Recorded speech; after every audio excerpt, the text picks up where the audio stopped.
دا چې تاسو په جریان کې چې خوست ښاروالي په 1415 ملي کال کې تقریبا تر 10 پورې پروژې په نظر کې نیولې دي چې دغه پروژې په مختلفو برخو کې دي. د سړکونو برخه ده، د لښتیو جوړول دي، د پلونو او پلچکونو جوړول دي، همدارنګه د ښار د روښنایۍ پروژه ده او مختلفو پروژې دي چې انشاءالله ښار ته به ځانګړې ښکلا ورکړي. چې د هغې جملې څخه د 1200 په میله د مان سړک د ترمیم پروژه هم ده چې نن عملاً تاسو د افتتاح مراسم وینئ. دغه پروژه چې دا تقریبا 2 لاینه سړک دی او تقریبا 1400 متره طول لري او په دې باندې تقریبا 14.7 میلیونه انکشافي بودیجه په نظر کې ورته نیول شوې ده او 11 پلچکونه په دې کې رغول کېږي. کارونه به انشاءالله په 4 میاشتو کې پای ته ورسیږي او د شفیق تڼیوال ساختماني شرکت له لوري کارونه پر مخ بیول کېږي. امید دی چې په خوست ښار کې سږ کال او ډېر بدلون راشي د سړکونو په مورد، د پلچکونو په مورد او د لیټینګ په مورد.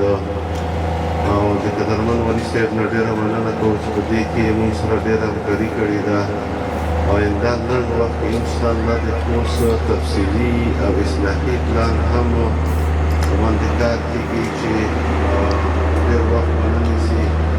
په هغې کې چې د خلکو ډېرې ستونزې حل کېږي هغه دا چې ځنه رهایشي سطحې په تجارتي وړي او داسې نور موضوعات په هغې کې شریک دي. او بله دا چې په خوست کې هغه بله ده چې موږ والي صاحب د مجلس کولو په انکشافي مجلس کې دا خبره هم مطرح شوه چې په خوست ولایت کې دغه کوم مارکیټونه او دوکانونه او د دې لوحې چې دي دغه د خوست ښار یې بدرنګ کړی دی او په لنډ وخت کې کوشش کوو چې دغه څومره لوحې چې دي دغه په لیټین بدلې کړو تر څو د خوست ښار ښکلا برابره شي. او په دې کې د خلکو نه د ولس نه هغه غواړو د مارکیټونو د تجارانو نه هم همکاري غواړو او موږ به انشاءالله ستاسو لپاره شپه ورځ سبا کړې ده تر څو موږ تاسو ته خدمت وکړو. دا سړکونه چې دی بیخي زیات خراب دی. کله چې په دا سړکو کې بارون وشي د لښتیو څخه چې دی دا کومې اوبه دي دا سړک ته راپورته شي په سړک کې بیا نشي کولی په ازاده ډول موټر لوړ شي او کوم موټر چې دي دلته بېنظمي رامنځته کوي. د سړک په ځینو برخو کې چې دي کندې رامنځته شوي دي. کله چې موټر په دلاره ځي ځینې ورولګي دي ځینې پنچر شي او کله چې په دا ځای کې زیاتې اوبه روځي بیا په دا ځای کې سړکونه ګډوډ کړي موټر غیر منظم شي. د لښتیو کې چې کومې خزالې چټلۍ دي دا سړک ته راپورته کړي سړک د ډېر وخت لپاره ګند وي. دې سړک په جوړېدو سره به خلکو ته ډېر سهولتونه پیدا شي. لومړی چې دی دغه سړک او چاپېریال ورسره ښایسته شي. بل د کوم کنځونه چې په سړک کې وي دغه به هم د لښتیو څخه پورته نه کېږي.